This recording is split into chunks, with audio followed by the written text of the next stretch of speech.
Ce que vous allez entendre n'est pas une histoire d'horreur inventée, c'est ma vérité. Une vérité que personne ne veut croire.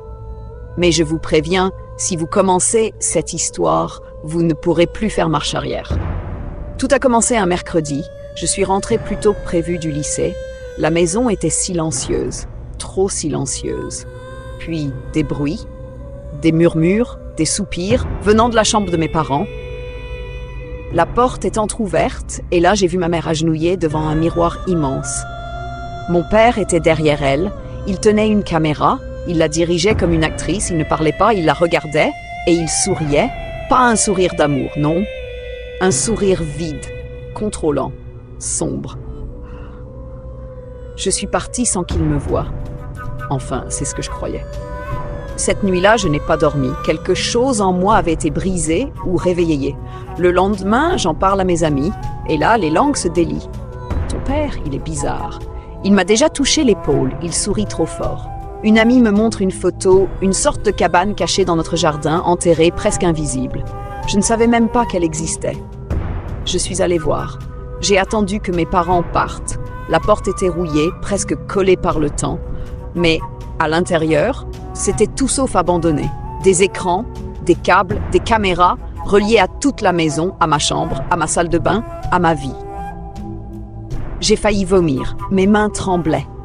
Je ne savais pas si je devais pleurer, crier ou fuir. Au lieu de ça, j'ai confronté ma mère. Elle m'a regardée avec des yeux vides, comme si elle attendait ce moment depuis toujours. Elle a murmuré « Il m'a détruite, Clara. Il me possède, il ne m'aime pas, il me collectionne. » Je l'ai suppliée de partir avec moi. Elle m'a dit « Tu ne comprends pas, tu crois que c'est moi qui le surveille, mais c'est toi, depuis toujours. » Cette nuit-là, j'ai reçu une lettre sous ma porte, anonyme. À l'intérieur, une photo de moi en train de dormir. Elle avait été prise dans ma chambre de l'intérieur.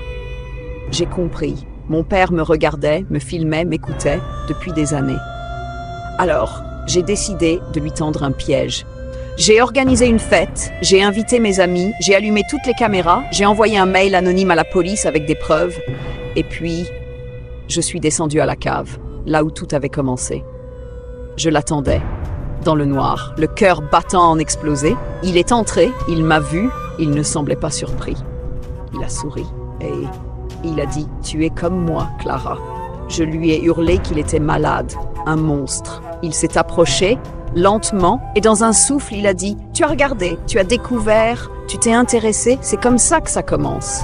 Puis, il a sorti une lame, mais pas pour me faire du mal, pour lui. Quand la police est entrée, il était déjà mort, la gorge tranchée, le visage apaisé. Ils ont fouillé la pièce, ils ont trouvé un carnet noir, usé, à l'intérieur des scénarios, des dessins, des fantasmes, des plans, sur moi, sur ma mère, sur mes amis.